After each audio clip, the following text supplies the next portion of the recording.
Selamat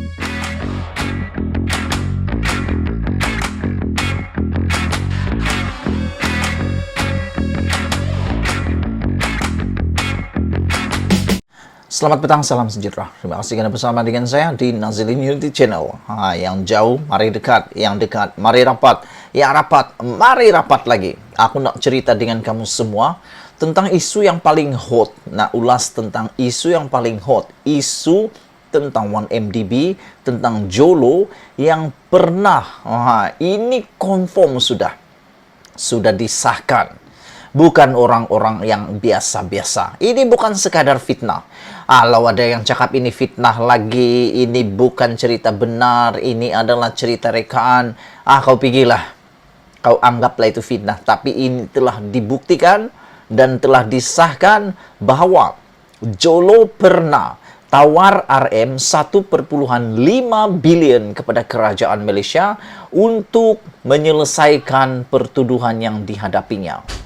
Aku dalam ulasan aku sebentar tadi, aku kata, Jolo ni memang tak ada akal ke?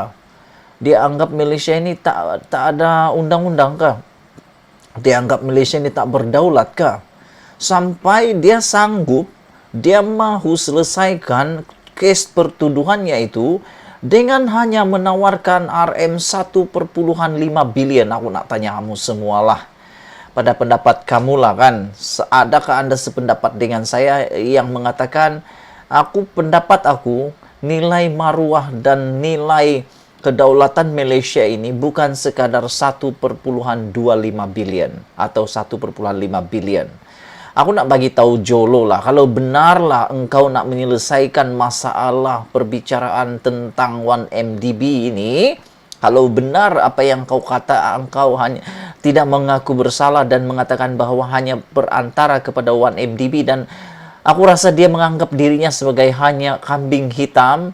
Apa kata Jolo balik ke Malaysia selesaikan masalah ini? Kalau benar awak tak bersalah, tapi awak ni melarikan diri, tak balik-balik ke Malaysia, masih hidup, masih disahkan hidup, belum mati lagi.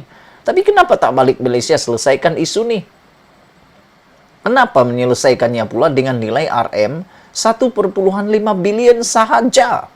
Sedangkan nilai wang Malaysia yang hilang itu lebih daripada nilai yang ditawarkan 1,5 bilion itu. Tapi tentang nilai duit itu, tentang pasal, orang Sabah cakap tentang pasal ataupun tentang fasal keuangan yang hilang itu memang boleh dibayar, tapi maruah Malaysia yang sudah tercalar, maruah Malaysia yang sudah diperkecil-kecilkan sehingga telah tular di seluruh dunia. Di Amerika Syarikat sudah ada yang ditangkap, ada yang dibuang kerja, didapati bersalah, dijatuhkan hukuman, di UAE ada, di Singapura ada, di tempat negara yang lain ada. Kenapa kalau Jolo sanggup pula menawar RM 1,5 bilion? Aku nak tanyalah, itu kan nilai kedaulatan Malaysia. Aku fikir tak.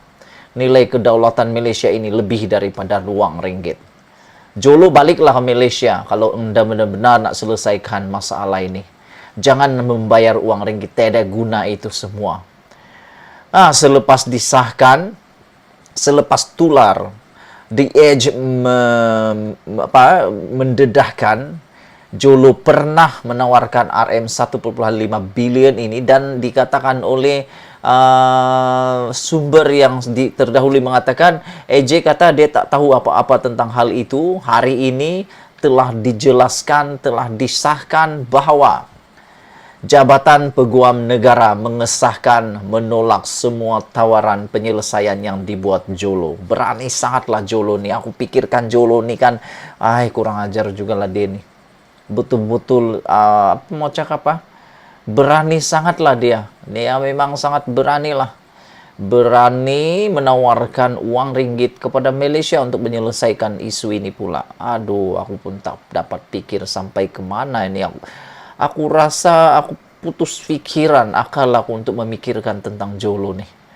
Jabatan Peguam Negara pula telah mengesahkan asli perniagaan dalam buruan Low Tiak Jo atau Jolo ada membuat tawaran penyelesaian dengan kerajaan Malaysia.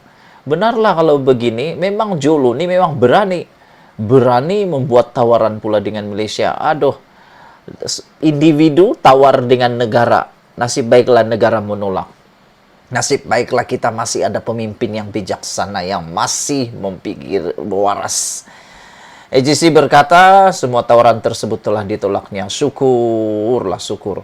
AGC mengesahkan bahwa dalam tahun ini Jolo melalui wakilnya telah membuat percubaan untuk mendapatkan satu penyelesaian dengan kerajaan Malaysia. Aduh, celaka juga lah ini kan. Aku terketawa yang aku rasa benci sangatlah. Tahun ini bukan tahun lepas, bukan tahun-tahun lepas.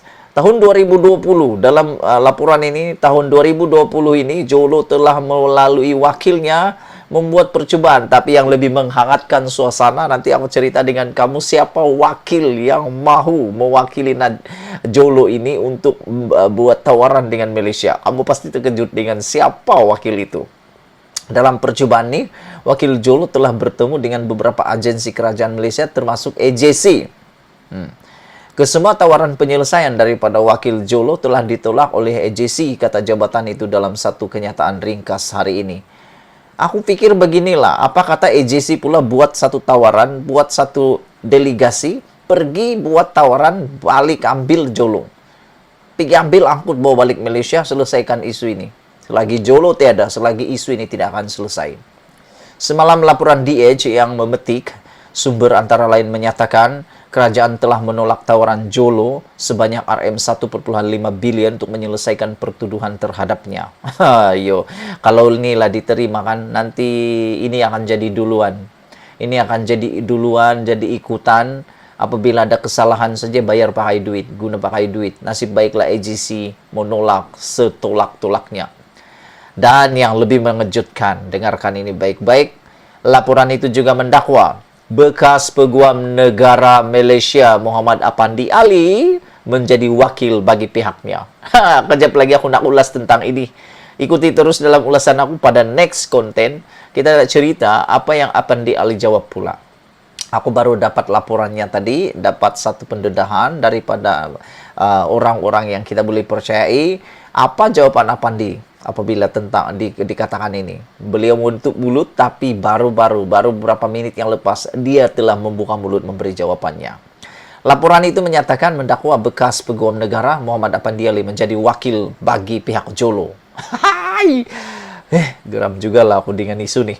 Hari ini Apandi mengesahkan, mengaturkan pertemuan itu.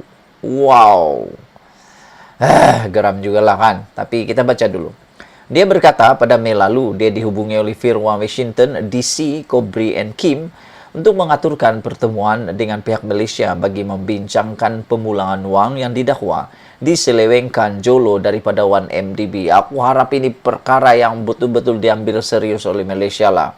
Jangan layan apa yang Jolo buat, karena ini akan menjadi duluan.